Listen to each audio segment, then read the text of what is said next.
What if having few friends is not loneliness, but a different way of navigating life? What if silence feels safer than noise because the mind needs space to breathe? In a world that celebrates popularity, some people quietly step back. They watch from a distance, not out of fear, but out of awareness. They often wonder if something is missing inside them. Psychology suggests something else may be forming instead. People with limited or no friends are not broken or incomplete.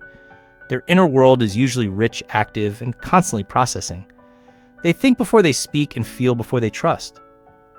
Social interaction costs them energy rather than giving it back, so they conserve it carefully. Solitude becomes a form of emotional regulation. Carl Jung described introversion as energy flowing inward. These minds recharge through reflection, not stimulation. Modern neuroscience supports this idea of heightened sensitivity. Their nervous systems react strongly to social cues and emotional signals. Crowds, small talk, and constant messaging create mental fatigue. Being alone restores balance. Early life experiences shape this pattern deeply. Some learned independence earlier than most children should. Some felt unseen, unheard, or emotionally misunderstood. Others found consistency in books, ideas, or skills instead of people. Over time, self-reliance turned into emotional armor. Trust narrowed, but inner stability increased. Many philosophers lived this way. Schopenhauer believed solitude sharpened clarity and truth. Nietzsche warned that crowds dilute individual thinking. Even modern thinkers echo this idea of selective connection. Depth often requires distance. Quiet allows the mind to organize itself. There are powerful advantages to having few friends. Self-awareness grows when external noise is limited. These individuals develop strong internal guidance systems. They rely on reflection instead of validation.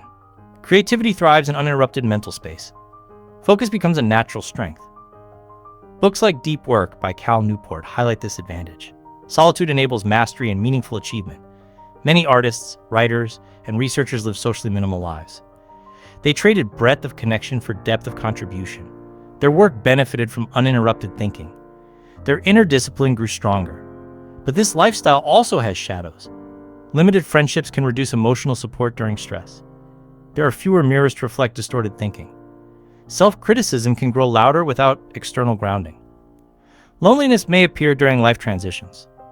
The silence can sometimes feel heavy instead of peaceful. Psychology reminds us that humans still need connection. Even the most independent minds require emotional resonance. The issue is not quantity, but quality. One meaningful bond can regulate stress better than many shallow ones. Research shows perceived support matters more than social size. Connection is nourishment, not distraction. Career paths are also shaped by this trait. Focus and independence support skill mastery and expertise. However, networking-heavy environments may feel draining. Visibility may suffer despite competence. This creates quiet frustration. Growth requires learning selective social engagement. Philosophy teaches balance over extremes. Aristotle warned that excess in any direction weakens character. Too much isolation dulls empathy. Too much social immersion erodes self-knowledge. Wisdom lives between solitude and connection. Strength comes from conscious choice. The most important insight is this: having few friends is not a personal failure. It is a psychological orientation shaped by temperament and experience. The goal is not to become more social. The goal is to become more integrated. To know when solitude heals and when connection strengthens. When chosen consciously, a small circle becomes powerful. When understood properly, solitude becomes a sanctuary. A quiet life can still be deeply connected. And a person with few friends can still live a rich, meaningful life.